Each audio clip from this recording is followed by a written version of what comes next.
안녕하세요. 와인 전문 강사 남은경입니다. 오늘은 우리나라에서 가장 많이 팔리는 미국 와인에 대해서 공부해 보는 시간을 갖도록 하겠습니다. 제가 몇 년 전에 그 캘리포니아의 와인 명산지 나파밸리에 다녀왔습니다.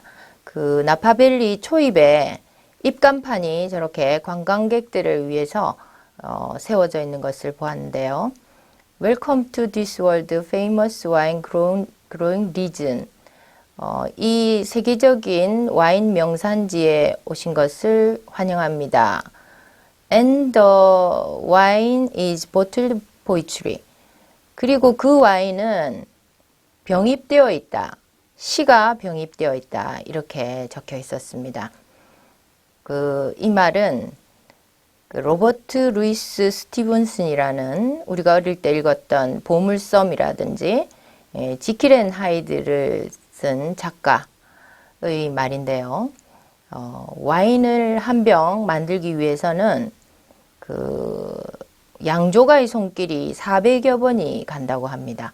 그래서 그만큼 양조가들의 열정과 영혼과 땀과 노력이 스며 있는 것이 와인이기 때문에 그 와인을 예술 작품에 비유했다고 볼 수가 있겠죠. 그래서 이렇게 이제 이런 말을 한 사람과 또 비슷한 말을 한 미국 와인의 신화라고 불리는 로버트 몬다비도 비슷한 말을 했습니다.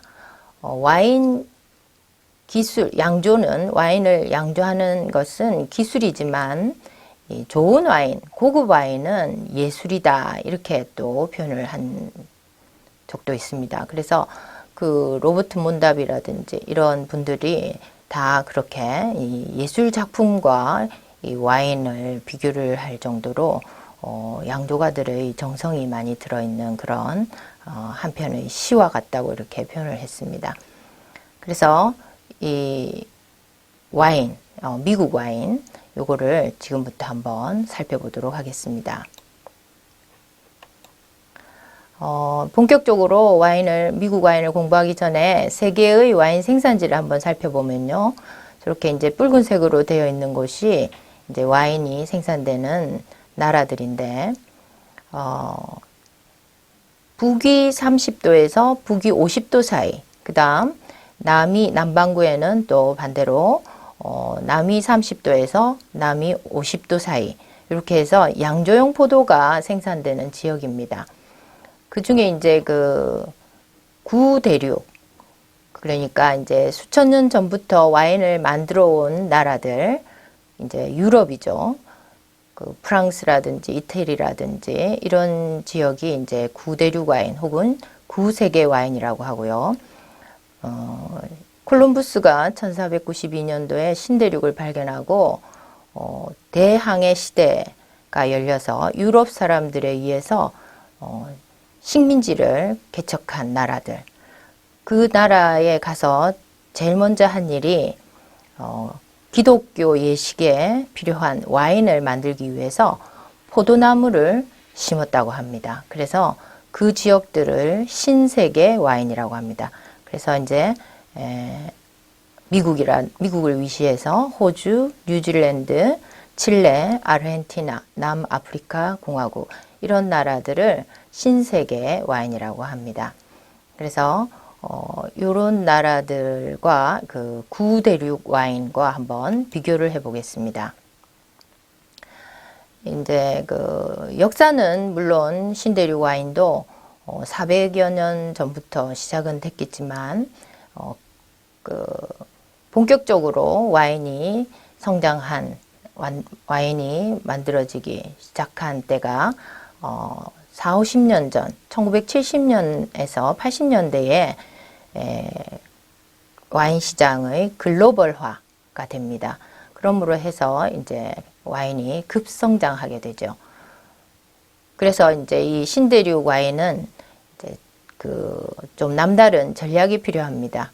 그래서 품질 대비 합리적인 가격으로 친근하게 다가가고 소비자가 알기 쉬운 포도 품종을 라벨에 표기하기를 합니다.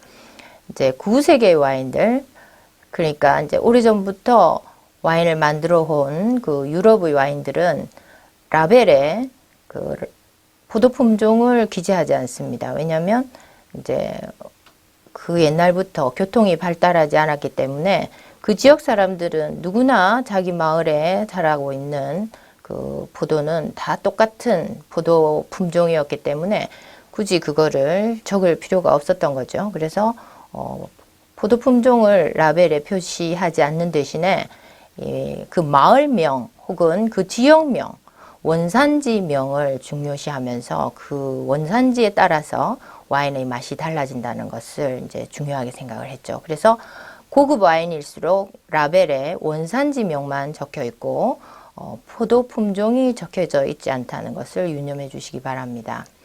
그리고 이제 신세계 와인들은 이제 와서 이제 그 와인을 만들어내기 때문에 역사나 전통이 없으니까 그 소비자들이 그 비싼 값을 주고 이렇게 그 와인을 사 마시지 않겠죠. 그래서 그 저렴한 가격으로 또 품질은 좋게 하고 특히 라벨에다가 포도 품종을 기재합니다.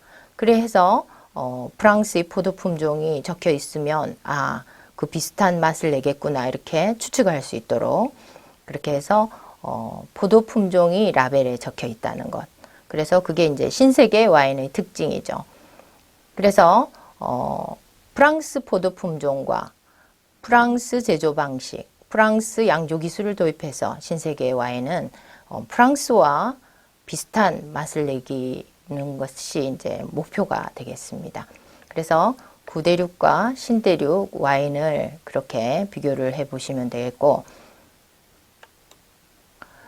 그 지역과 그 와인 스타일을 지금 말씀드리려고 하는 건데, 이거는 무엇을 의미를 하느냐 하면 그 고유한 그 포도 품종의 고유한 맛도 기후에 따라서 토양에 따라서 그 달라진다는 그런 것을 얘기를 하고 있습니다.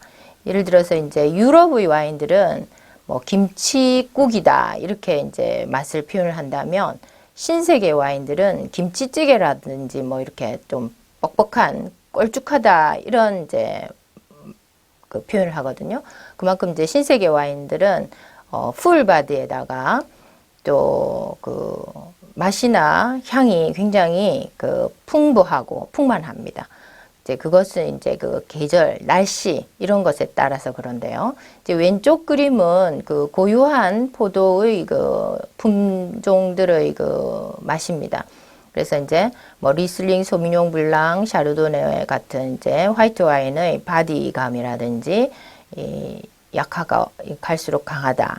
뭐 색깔은 연해서 점점 진해진다. 이게 이제 그 적포도의 포도 품종의 특징이죠. 이게 이제 고유한 성질이지만 요게 이제 그 신대륙에 가면 신대륙은 굉장히 그 날씨가 좋고 햇볕이 굉장히 좋습니다. 그러다 보니까 그 피노누아 같이 껍질도 얇고 옅은 그런 그 색의 탄닌감도 약한 그런 품종도 그 미국의 캘리포니아의 그 햇빛이 굉장히 좋은 그런 곳에서 자라게 되면 맛이 더 진해진다는 거죠. 그렇게 해서 이 도표를 보면 이제 춥고 시원한 지역에서는 스파클링이나 섬세한 화이트 와인이 만들어지고요.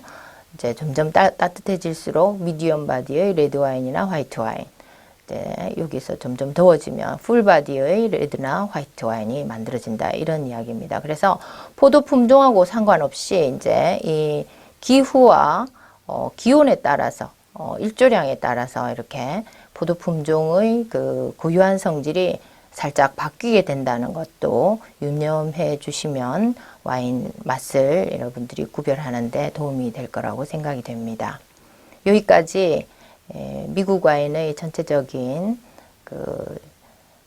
신대륙 와인과 구대륙 와인 이런 것들을 비교해 보았고, 미국 와인을 공부하기 전에 여러 가지 신세계 와인에 대한 대략적인 개요를 살펴보았습니다.